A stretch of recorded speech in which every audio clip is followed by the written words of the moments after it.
aad baan ugu faraxsanahay inaad u soo baxdeen oo dalkan u timaadeen inaad muujisaan rabitaankiina iyo dareenka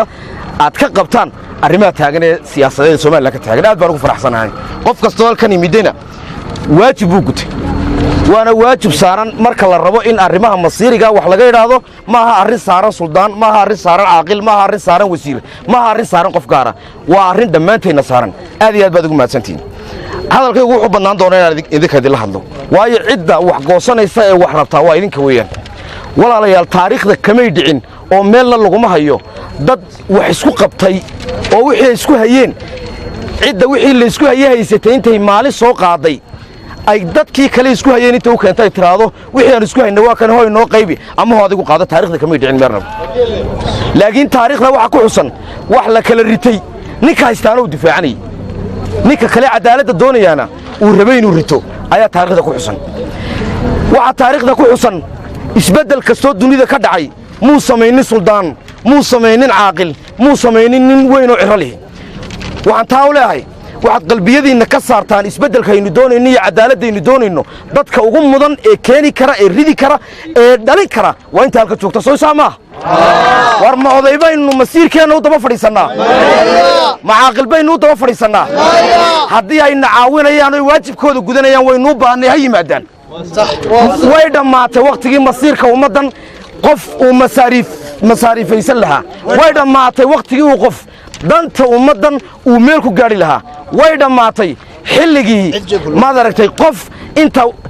bakshiish la soo siiyo la odhan jiray ordo reebelsi waxa dhammaatay Borama 3 reer baa ku hirdamaya war adeer bari toole waxaynu soo dhaxsanno jufo kaliya qaadato war soo saama soo saas kuma niyad sameyn walaalayaal kuma qanacsanin sida mashaariicda qaranka loo qaybiyo in sanduuqa SDF ka la yiraahdo ee ay beesha caalamka bixiso in 5% ay ka qaadato Borama 5% awdal ka qaadato ma cadaalad ba adeer waxa ku timid waxa weyn cid ku xisaabtamaysa oo daba socota oo raadsanaysa wada hadda kadib soo inaan daba socono oo ku taagnaana diyaar uma tiidina waxaad meesha ka saartaan nin cabsanaya guul ma gaadho nin xari ka cabsanaya waxa uu doonayo ma gaadho nin dilma ka cabsanayaana danta uu leeyahay ma gaadho qofka doonaya inuu sareynta waa loo dhintaa cadaaladda waa loo dhintaa waa lagu adkaystaa waxaad ogtiin haddii taangi iyo askari iyo xabsi iyo ciidan cid lagu haynayo dawladdii Tigreega halka fadhiday weyneed ee taangiyada badan lahayd maalin cad bay dad soo baxeen 1000 sanadood la adoonsanay inaga ma leena adoonsaday maya soo wadan dimuqraadiyeenu joognaa wadanaynu xaqeena dhaxsan karnaynu joognaa wadanaynu soo banaabixi karnaynu joognaa wadan intaasiba ka mamnuuciin ayay intay iska hor qaadeen ay yiraahdeen we need justice democratization baan u baahanay cadaalad baan u baahanay yiraahdeen maanta halkan aynu joogno waxa weeyaan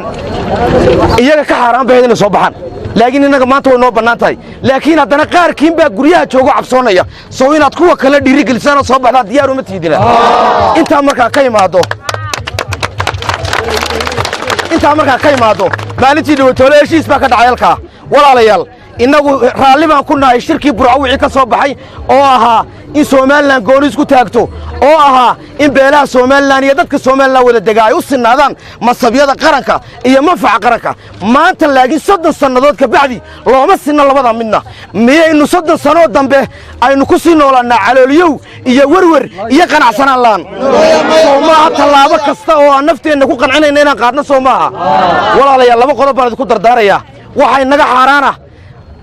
inaynu niyad jabno waxay naga xaraana inaynu cabsoonno waxay naga xaraana inaynu daalno waxa kale oo naga xaraana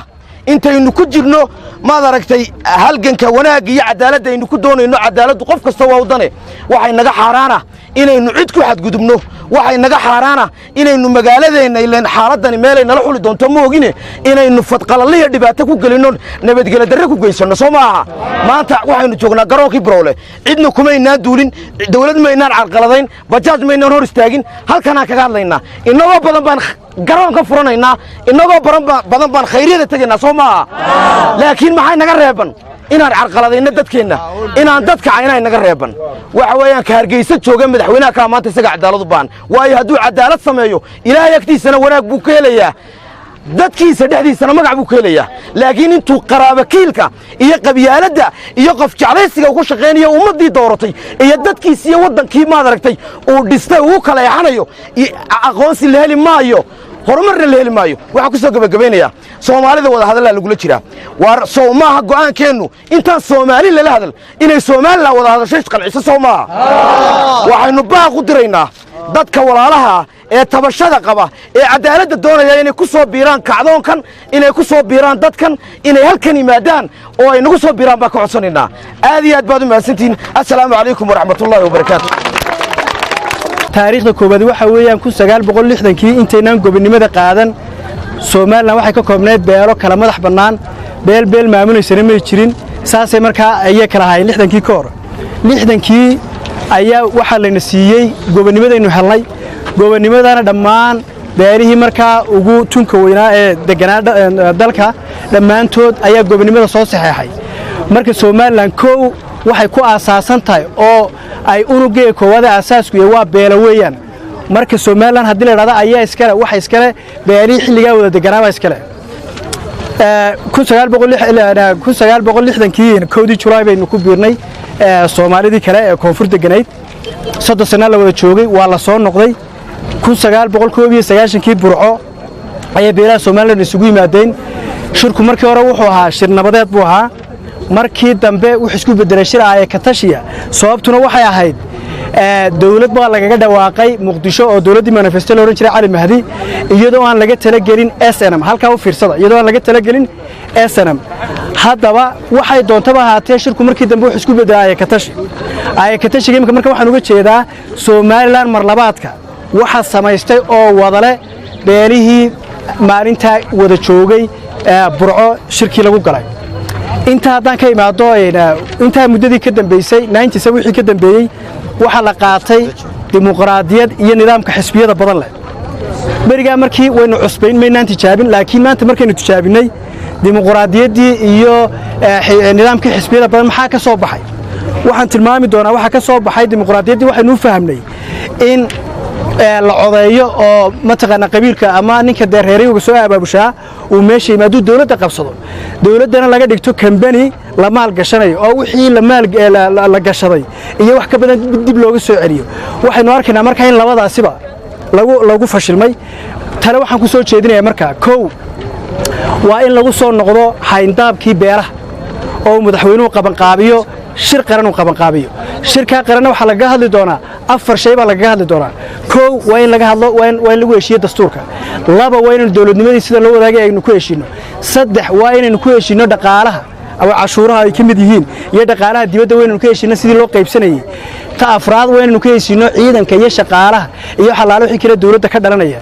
taas ayaynu Somaliland ku noqonaynaa wixii taa ka duwan anagu maanta diyaar uma nihin